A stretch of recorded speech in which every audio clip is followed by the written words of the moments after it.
But we should make sure that there should be no more Duterte in government. Oh, so ikaw, anong basa mo naman? Sino ba yan nagsasabi na no more Duterte? Maraming ganon. Sa mga protest, ganito gusto lang- may DDS. Gusto din may naman- church. At saka syempre yung left, di ba? Gusto din naman lang kasi sila mag-presidente.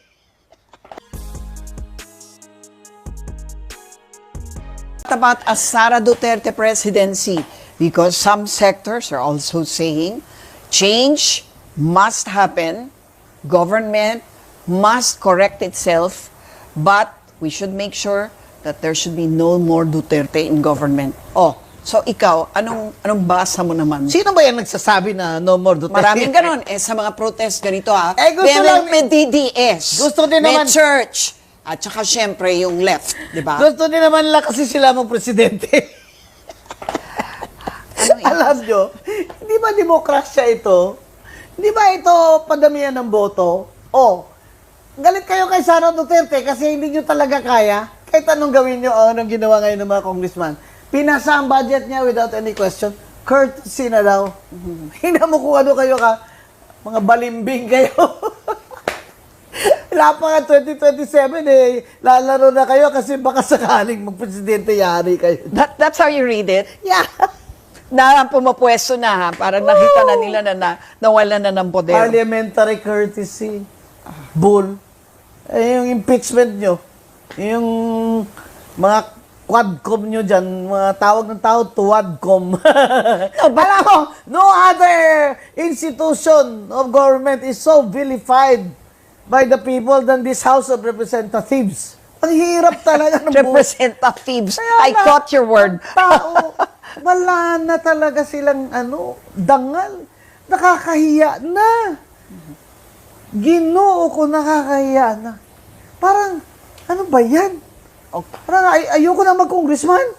Parang, if you have any sense of decency at all, stop! Stop your kickbacks! Di pa kayo nahiya niyan yung mga apo nyo, mga ano nyo, nadadamay yan? Stop it! Kaya ang gusto nyo lang, not another Duterte. Bakit? Gusto nyo, iba? Sino? Sino ang gusto nyo? Sige, I will answer you, but you answer me now. Sino ba ang gusto nyo para alam ko rin kung sino ang boboto ko? Wag. Si Bam Aquino? Not another Aquino. Sabi nyo, wala nang dilawan. Oh. Oh, sino? Si Sharon Cuneta. Pwede, di ba? Yung marami talagang ayaw ng Sara Duterte presidency. Sinong marami? Marami niyan. Ang dami nagsasabi, syempre, yung mga kaalaban at pero kaya nga, pero yung kung- mga pro-impeachment, Pero diba? ikaw na rin nagsabi, pag eleksyonin natin ngayon, panalo si Sara. Would that be a bad thing to No. happen? Why should it be a bad thing? Because they're saying that much of the theft happened during the time of the Where Duterte is it? administration. Then put it there in the investigation. Where is it? Well, ICI pa lang nga mag-establish na. Ah. But we're saying, di ba, moving Alam forward, mo, ang hirap- parang are we going to vote the same people in Ang hirap naman government na kasi, nakikita ng araw na I'm just mouthing what people are saying. Hanapan nyo naman ng corruption ng mga Duterte na hindi nyo muna unahin itong mga congressman ngayon na sure na meron ng mga contractors at engineers na were sinusuka na yung alam nila. Ba may witness kayo dyan against Bulong Duterte? Why not? Ilagay nyo dyan sa investigation commission nyo. No one should be spared. Di ba? Pero yung Pulong got 51 billion. The Congress right now is more corrupt than the past Congress. Of course. This is I think this one is the champion.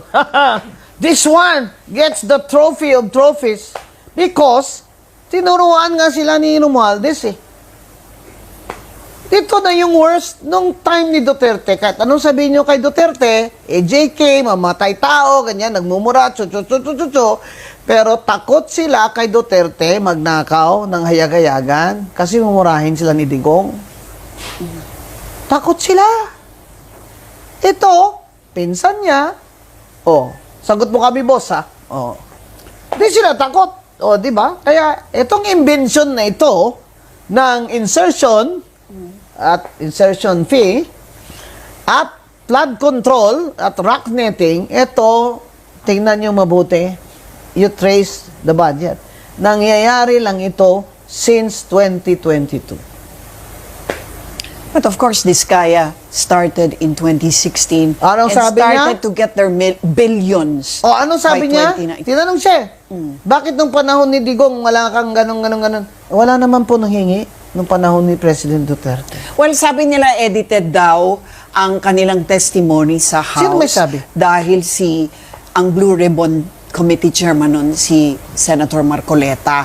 Paano niya na-edit yun? May affidavit yun. Yun ang... Ako, abogado kasi ako Sabi kayo ng sabi dyan, pero anong nakalagay sa affidavit? Di ba yan marunong magbasa yung Diskaya na yan bago niya pinirma niya? Tagalog pa nga daw yun Kung English yun, siguro sabihin mo pa, hindi siya gumawa nito kasi itong taong ito does not really speak English. Tagalog. Ang sabi nila, yung notaryo daw, expired. Ito naman talaga si Congressman Redon. Parang hindi naman kita estudyante. Paano naging expired yung notaryo? Yung mga notaryo is until December, ganyan. At saka you know the rules. Kahit expired yung notaryo, peke yung notaryo, valid ang dokumento ko. That's the Supreme Court rule. Naman, trying so hard naman to discredit Diskaya.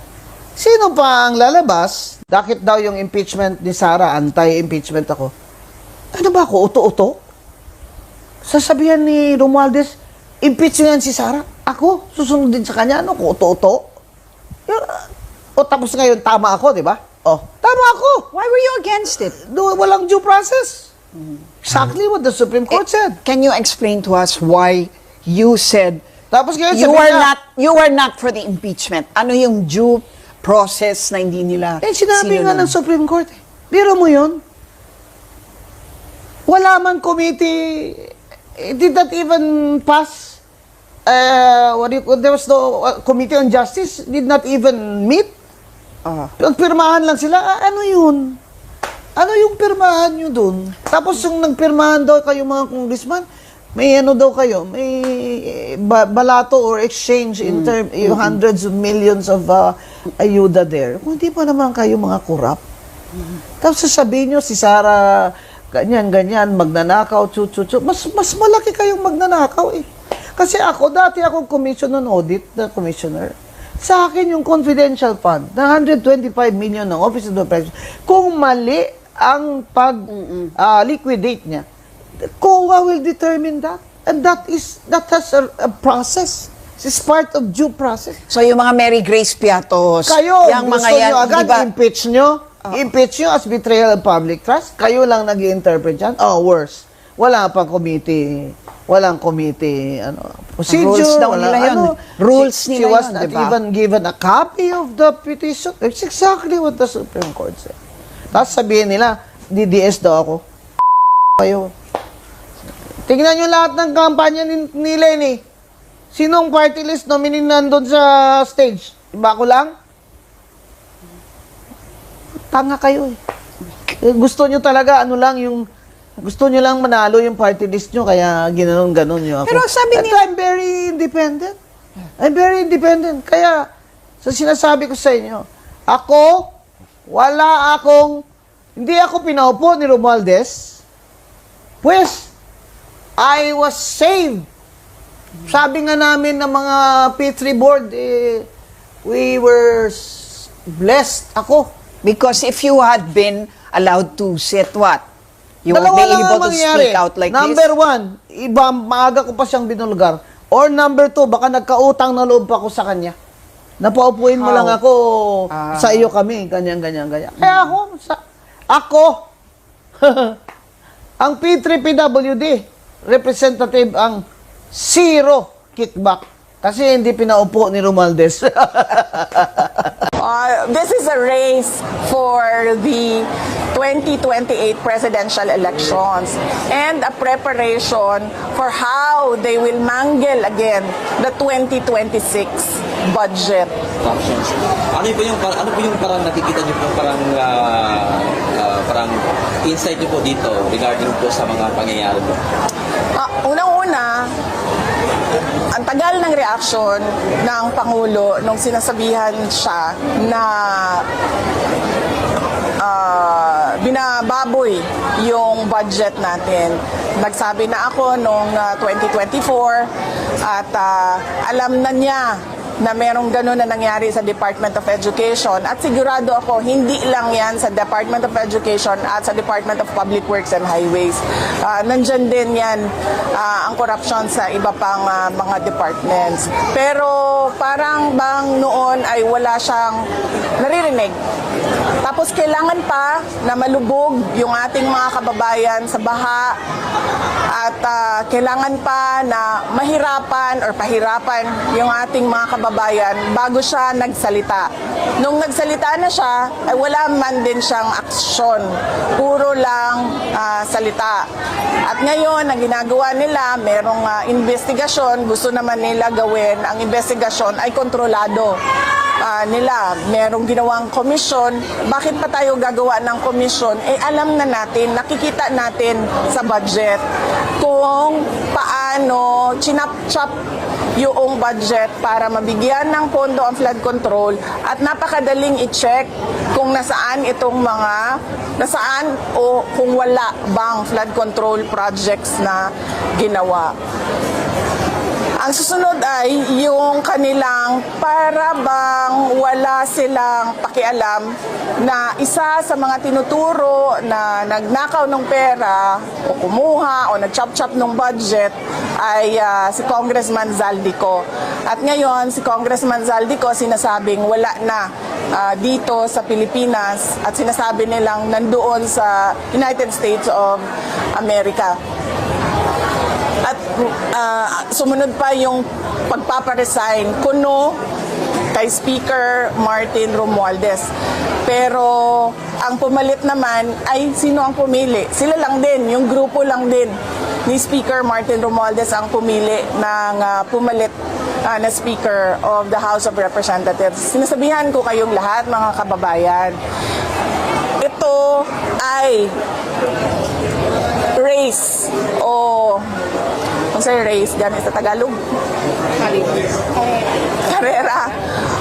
This is a race for the 2028 presidential elections and a preparation for how they will mangle again the 2026 budget of the country.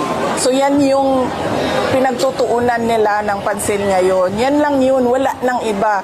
Yung 2026, hatian ng 2026 budget at yung paano sila mapapanatili sa pwesto pagdating ng presidential election sa 2028.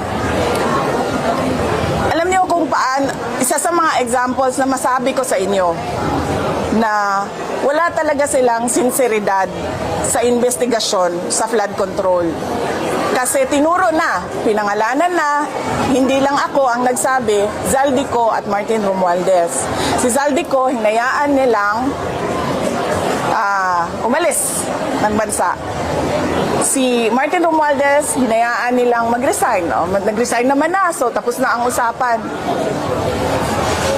Ang Office of the President, involved sila sa kidnapping ng mga bata doon sa Turkey. Ang Office of the President, involved sila sa kidnapping ni dating Pangulong Rodrigo Duterte.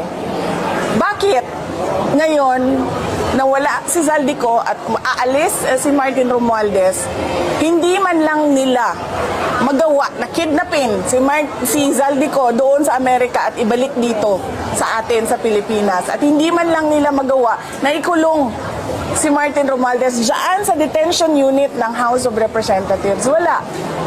Dahil wala silang sinseridad, pinapakita lang nila sa mga tao na kunwari, meron silang ginagawa. Pero ang totoo niyan, naghahanda lang sila para sa hatian ng 2026 budget at para sa kung anong gagawin nila sa 2028.